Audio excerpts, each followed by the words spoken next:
warahmatullahi wabarakatuh. Perkenalkan, saya Muriani Evana, saya dari Institut Agama Islam Negeri Pontianak, Fakultas Ekonomi dan Bisnis Islam, Prodi Perbankan Syariah, saya dari kelas 1E. Pada hari ini, saya akan membahas materi tentang hak dan kewajiban warga negara. Pokok pembahasan kita yang pertama yaitu pengertian warga negara, yang kedua pengertian hak dan kewajiban warga negara, serta yang ketiga hak dan kewajiban warga negara dalam Undang-Undang Dasar 1945. Sebelum memasuki materi yang pertama, kita terlebih dahulu membahas fungsi negara. Fungsi negara adalah melaksanakan keamanan dan ketertiban dalam masyarakat. Jika tidak ada negara, menurut Thomas Hobbes, homo homini lupus, manusia memangsa manusia. Untuk menghindari hal tersebut, maka dalam kehidupan bernegara, negara dan warga negara sama-sama memiliki hak dan kewajiban. Kesadaran akan hak dan kewajiban sangatlah penting agar tercipta kehidupan yang dinamis. Pembahasan yang pertama, pengertian warga negara. Penetapan warga negara dalam suatu negara ditentukan berdasarkan peraturan perundang-undangan. Pasal 26 ayat 1 Undang-Undang Dasar 1945, warga negara adalah orang-orang bangsa Indonesia dan orang-orang bangsa lain yang disahkan oleh undang-undang sebagai warga negara.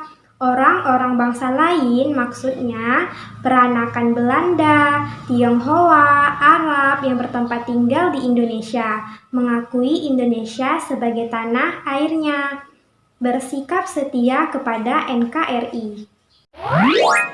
Pembahasan yang kedua, pengertian hak dan kewajiban. Pengertian hak dapat dipahami sebagai HAM. Undang-Undang Nomor 39 Tahun 1999 tentang HAM. HAM adalah seperangkat hak yang melekat pada hakikat dan keberadaan manusia sebagai makhluk Tuhan Yang Maha Esa dan merupakan anugerahnya yang wajib dihormati, dijunjung tinggi, dan dilindungi oleh negara, hukum dan pemerintahan, dan setiap orang demi kehormatan serta perlindungan harkat dan martabat manusia.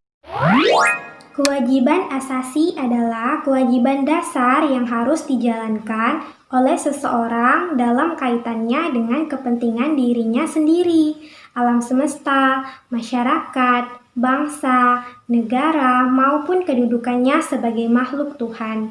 Di Indonesia, antara hak dan kewajiban harus dipenuhi warga negara secara seimbang. Hak diri seringkali dileburkan dalam hak kolektif atau sosial.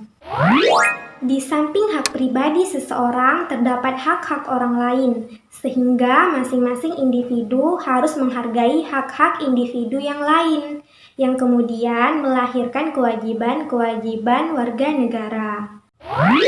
Perkembangan HAM di Indonesia tahun 1945 sampai 1959 sudah mendapatkan legitimasi yuridis dalam Undang-Undang Dasar 1945, meskipun belum optimal seperti keleluasaan pendirian partai-partai politik.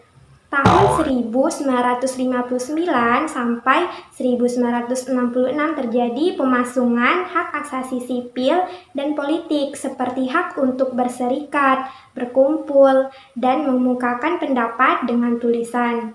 Tahun 1966 sampai 1970 muncul gagasan perlunya pembentukan pengadilan HAM. Pada tahun 1970 sampai 1980, persoalan HAM mengalami kemunduran dan terjadi penolakan terhadap HAM. Tahun 1990, pemerintah membentuk Komnas HAM. Tahun 1998 sampai sekarang, setelah jatuhnya rezim Orde Baru, terjadi perkembangan luar biasa pada HAM dalam Undang-Undang Dasar 1945. Pembahasan yang ketiga, hak dan kewajiban warga negara menurut Undang-Undang Dasar 1945. Yang pertama, hak warga negara. Pengaturan hak warga negara diatur dalam Undang-Undang 1945 pasal 28A sampai dengan 28J. Hak asasi pribadi yaitu kebebasan berpendapat, kebebasan beragama, dan kebebasan bergerak, serta lain-lainnya.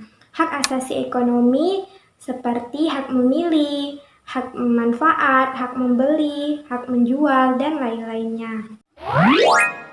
Hak asasi sosial dan kebudayaan seperti mendapatkan pendidikan, mengembangkan kebudayaan, dan lain-lainnya. Hak asasi prosedural seperti mendapatkan keadilan, peradilan, perlindungan, dan lain-lainnya. Hak asasi politik, memilih, dipilih, berorganisasi, dan lain-lain. Hak asasi dalam perlakuan yang sama seperti hukum, pemerintahan, dan lain-lainnya. Yang kedua, kewajiban warga negara.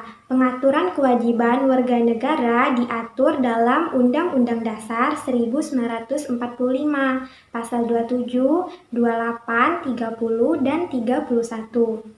Kewajiban warga negara yaitu seperti membayar pajak, menjunjung hukum dan pemerintahan, menghormati HAM orang lain, tunduk kepada ketetapan undang-undang, ikut serta dalam usaha pertahanan dan keamanan negara, melaksanakan sistem pertahanan dan keamanan rakyat semesta, mengikuti pendidikan dasar, serta taat kepada negara.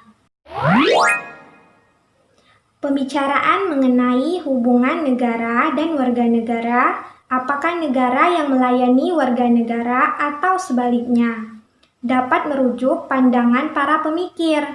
Yang pertama, kaum pluralis atau Hobbes dan Johann Locke. Masyarakat yang mendahului dan menciptakan negara, sehingga negara harus tunduk kepada masyarakat. Yang kedua, kaum Marxis atau Antonio Gramsci. Dominasi kekuasaan ada pada negara. Negara merupakan institusi yang digunakan kaum borjuis untuk menjalankan kekuasaan yang baik.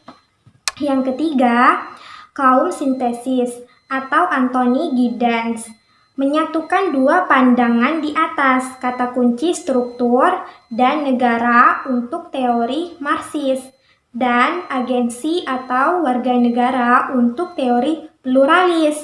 Negara dan warga negara saling mempengaruhi.